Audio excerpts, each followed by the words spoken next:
नमस्कार दोस्तों, आप देख रहे हैं टीवी 9 इंडिया। सूरत में कांग्रेस द्वारा प्रभात फेरी का आयोजन।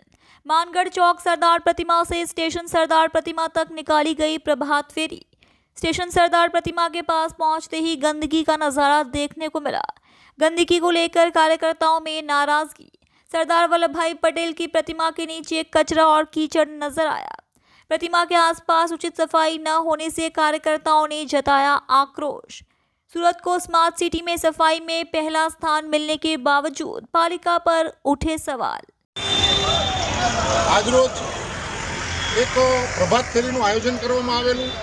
સરદાર પ્રતિમા માનગઢ ચોકથી સરદાર પ્રતિમા રેલવે સ્ટેશન સુધી જ્યાં સરદાર પ્રતિમા આવેલી છે અને એની આજુબાજુમાં જે પારાવાર ગંદકી છે, એક બાજુ આપણે સ્વચ્છ ભારત મિશનની વાત કરીએ છીએ, સ્વચ્છ સુરતની વાત કરીએ છીએ અને નંબર 1 સુરત લાવવાની વાત કરીએ છીએ, બીજી બાજુ જે વર્ગી પરિસ્થિતિ છે એ આપણી સામે છે અને અહીંયા અખંડ ભારતના શિલ્પી એવા સરદાર વલ્લભભાઈ પટેલનું પ્રતિમા છે અને એની આજુબાજુમાં આપણે જે જોઈ રહ્યા છીએ ગંદકીઓ છે, દારૂની બોટલો પણ અહીંયા પડેલી છે। એટલે આ સુરત મહાનગરપાલિકાને આ શાસકો સુરતને ક્યાં લઈ જવા માંગે છે એ આપણે અહીંયા જોઈ રહ્યા છીએ।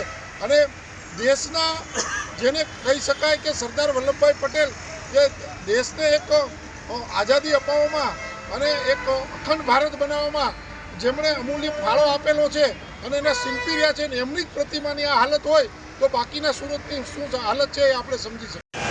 આજરોજ સુરત શહેર કોંગ્રેસ સમિતિ દ્વારા માનગઢ ચોક સરદાર પ્રતિમાથી સુરત રેલવે સ્ટેશન સરદાર પ્રતિમા સુધીની જે અમે કોંગ્રેસ પાર્ટી દ્વારા પ્રભાત ફેરીનું આયોજન કરવામાં આવ્યું હતું અને જ્યારે અહીંયા અમે સરદાર પટેલ સાહેબને જ્યારે એમનું સન્માન કરવા આવ્યા, એમને પુષ્પાંજલિ અર્પિત કરવા આવ્યા ત્યારે અહીંની પરિસ્થિતિ જોઈને અમે ગદગદિત થઈ ગયા કે શું આ પરિસ્થિતિ છે।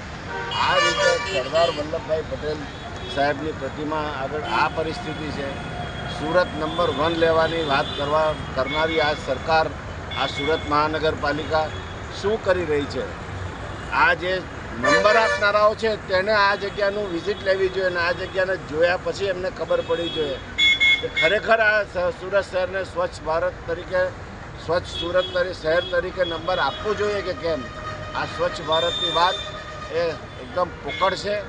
ખરેખર જો સરકાર સ્વચ્છ ભારતની વાત કરી હોય તો આવા જે આપણા મહાન સ્થાનો છે તેને પહેલાં ધ્યાન પર લેવું જોઈએ અને સુરત શહેરના નાક કહેવાય રેલવે સ્ટેશનની સામે। એટલે આ સંસ્થા, આ સરકાર જાગે, આ શહેરના જે તારતા હરતા છે તે જાગે અને જુઓ આની હાલત સુધારો એવી અમે અહીંયાથી અપીલ કરીએ છીએ।